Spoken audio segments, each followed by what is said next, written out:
Bismillahirrahmanirrahim. Assalamualaikum warahmatullahi wabarakatuh. Eh, Alhamdulillahirabbil alamin. Puji syukur marilah kita ucapkan kehadirat Allah Subhanahu wa taala yang mana Allah telah melimpahkan rahmat beserta karunia-Nya sehingga kita diberi nikmat kesehatan dan nikmat kecepatan untuk bisa melaksanakan proses belajar mengajar pada hari ini. Salawat beriringan salam, marilah kita ucapkan tak bosan-bosannya kita kirimkan buat Nabi junjungan kita, yakninya Nabi Muhammad Sallallahu Alaihi Wasallam. Baiklah, Ananda semua, pada kesempatan kali ini, marilah kita berdoa untuk memulai pelajaran kita pada pagi ini. Berdoa dimulai kepada ketua kelas, tolong dipimpin untuk berdoanya.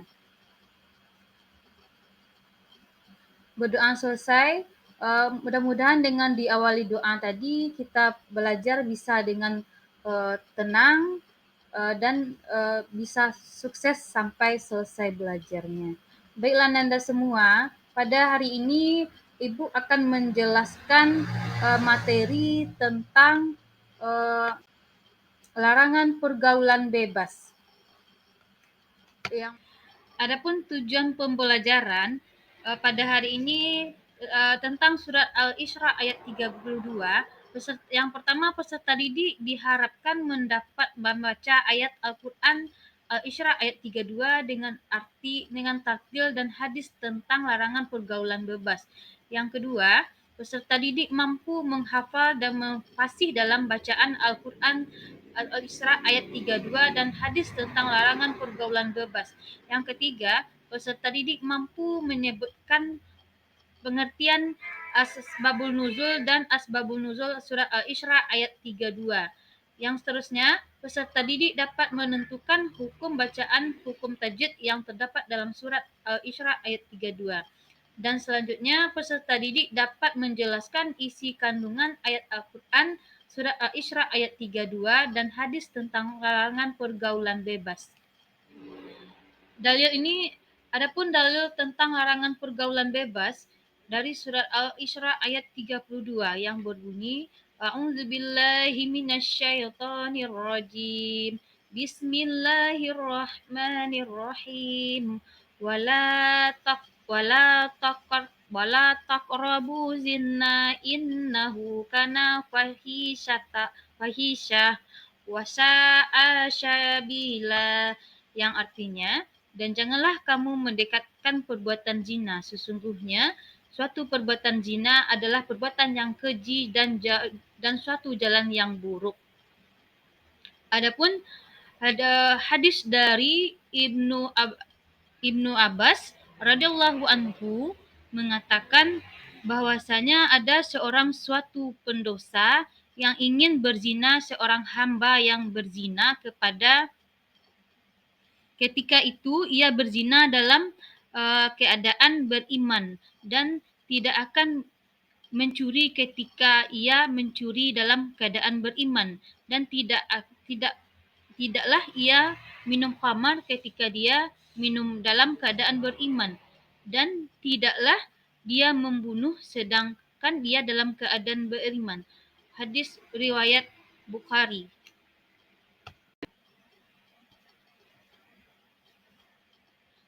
Larangan pergaulan bebas. Adapun hukum tajwid yang terdapat di surat Al-Isra ayat 32, yang mana sebelum kita menentukan hukum ilmu tajwid yang terdapat di surat Al-Isra ayat 32, adapun beberapa poin tentang pengertian ilmu tajwid atau macam-macam ilmu tajwid yang terdapat di dalam pelajaran hukum ilmu tajwid. Yang pertama contohnya nun sukun atau tanwin.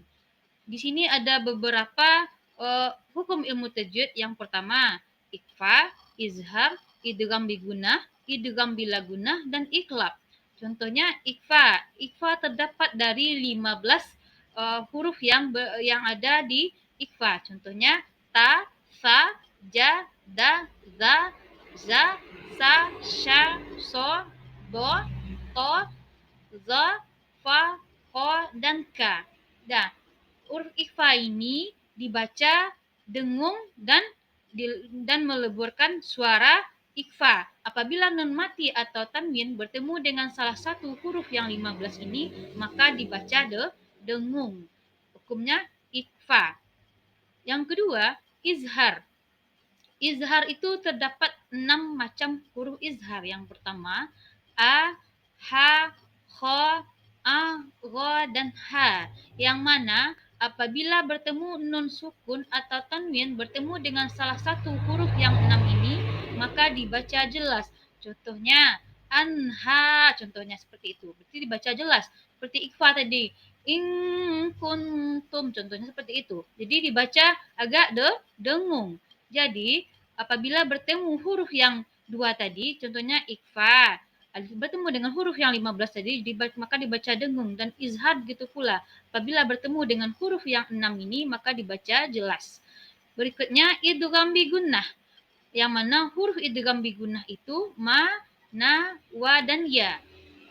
Huruf ma, na, wa, ya ini apabila bertemu dengan huruf nun sukun, nun mati, atau nun sukun bertemu dengan tanwin, bertemu dengan salah satu huruf yang 4 ini, maka dibaca dengung. Selanjutnya idgham bila gunnah, yang mana huruf idgham bila gunnah ini ada dua macam, yaitu lam dan roa. Selanjutnya iqlab. Iqlab adalah hurufnya ba, meleburkan suara ba kepada bacaan.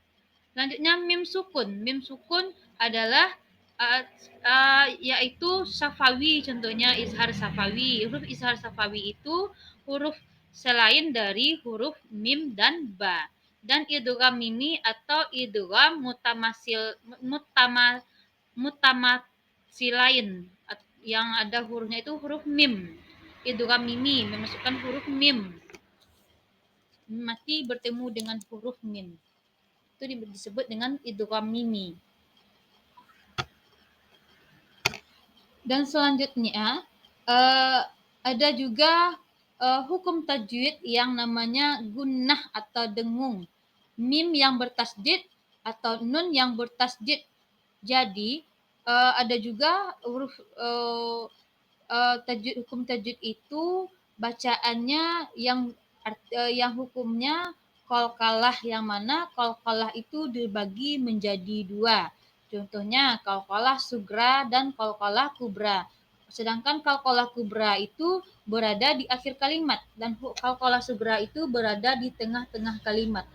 Huruf qalqalah itu ada 5. Yang pertama ba, ja, da, to, kha. Nah, untuk alif lam terbagi menjadi dua. Yang pertama alif lam samsiah dan alif lam qamariyah. Alif lam samsiah alif lam yang tidak dibaca karena ada tasdid, dan alif lam qamariyah alif lam yang dibaca. Jadi itulah perbedaan antara hukum-hukum tajwid yang ada di ilmu tajwid. Jadi untuk contohnya nanti bisa kita lihat secara bersama. Selanjutnya, adapun asbabun nuzul dari surat Al-Isra ayat 32, menurut bahasa asbabun nuzul berasal dari dua kata. Yang pertama yaitu asbab, yang berarti sebab dari, dan nuzul yang berarti turun. Berarti menurut istilah asbabun nuzul dapat diartikan sebagai sebab-sebab melatar belakangi turunnya ayat Al-Quran, yang mana sebagaimana dijelaskan dalam tafsir Ibnu Taksir, asbabun nuzul adalah ketika ada seorang pemuda yang datang kepada Rasulullah Shallallahu Alaihi Wasallam. Pemuda itu meminta izin untuk melakukan zina. Sontak kepada tegas Rasulullah Shallallahu Alaihi Wasallam pun melarangnya, dan turunlah ayat ini. Itulah sebab turunnya ayat Al-Isra ayat 32 ini. Nah, selanjutnya adapun isi kandungan dari ayat dan hadis tentang surat Al-Isra ayat 32, yang pertama Allah melarang kita mendekatkan zina. Yang kedua, larangan mendekati zina merupakan tindakan agar tidak terjerumus pada eh, penzinaan. Yang ketiga, perbuatan zina adalah perbuatan yang sangat dibenci oleh Allah karena sangat perbuatan zina itu adalah perbuatan yang sangat keji dan buruk. Yang keempat, perbuatan mendekati zina termasuk kategori pergaulan bebas. Adapun hadis riwayat Bukhari yang menjelaskan bahwa Nabi Muhammad SAW menjelaskan bahwa orang yang beriman tidak akan melakukan perbuatan zina. Yang kedua, perbuatan zina dan minum khamar termasuk dalam perbuatan pergaulan bebas. Yang ketiga, cara menjauhi perbuatan zina terlarang tersebut dengan memegang teguh keimanan dan istiqomah dalam menjalankan perintah Allah dan bertakwa kepada Allah dan menjauhi larangannya. Itulah tadi materi yang Ibu sampaikan tentang surat Al-Isra ayat 32 yang mana berkaitan dengan pergaulan bebas. Jadi, kesimpulannya tentang pergaulan bebas, Allah sangat mengharamkan umat Islam melakukan pergaulan bebas. Hal ini karena perilaku tersebut memiliki banyak kerugian dan tidak ada manfaatnya. Maka itu Allah maka itu wajib bagi kita untuk menjauhi perbuatan tersebut dengan meningkatkan keimanan dan ketakwaan dan memilih pergaulan dan lingkungan yang baik dan bermanfaat untuk kita. Oh, sampai di situ. Baiklah, Kananda semua, sampai di situ materi yang Ibu berikan tentang surah Al-Isra ayat 32. Kalau ada salah dan janggalnya, Ibu mohon maaf. Ibu ucapkan terima kasih. Assalamualaikum warahmatullahi wabarakatuh.